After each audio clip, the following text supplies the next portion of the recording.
All right, so this one is kind of another one that'll be a combination of everything that we've done.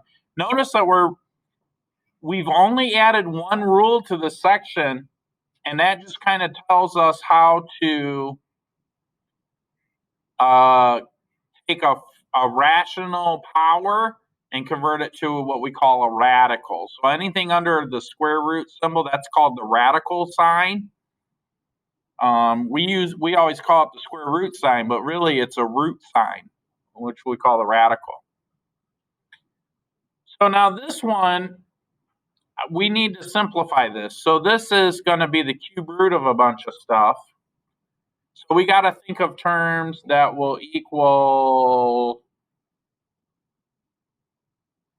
So we got to deal with third powers. So remember that 2 to the third power is equal to 8.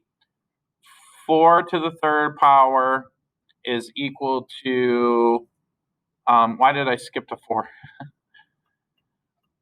It's equal to 64, but I just realized, like, so 3 to the third power is equal to 27. 4 to the third power is equal to 64. 5 to the third power is equal to 125. 6 to the third power, Mr. Adams is going to have to start using a calculator soon. I know that 7 to the third power is equal to 343. And I think 8 to the third power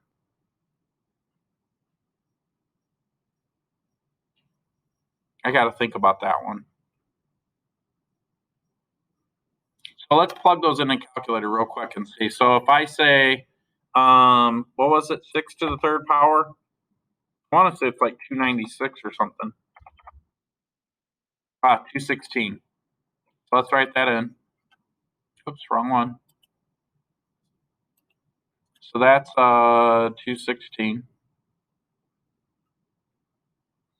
And then 8 to the third power is, let's do that. 8 raised to the third power. 512. That's what I thought. Okay, cool. So this is equal to 512. Now 750, I think this 125 will go into 750. So let's figure that out. Let's go back to our calculator. You can't do this in your head? I can. I'm pretty sure it's 5 times, but divided by 125, or actually no, it'd be 6 times. 6. Okay. Okay. So what do I know? I know that 125 times 6 is equal to 750. So my next line, I'm going to say 125 times 6 all over, I'm going to say 512. And all of that has to be raised to the 1/3. In the next line,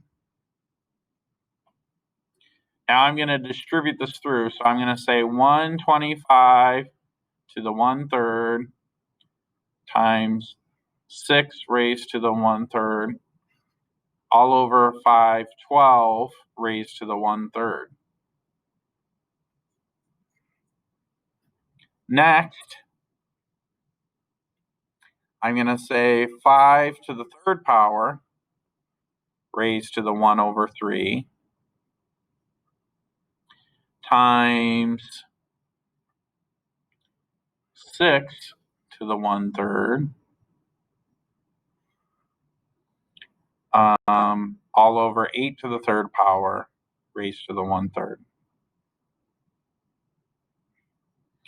Now what I'm going to do is I'm going to separate these. So I'm going to get 5 over 8 times 6 to the 1/3, which is 5 over 8 to the cube root of 6.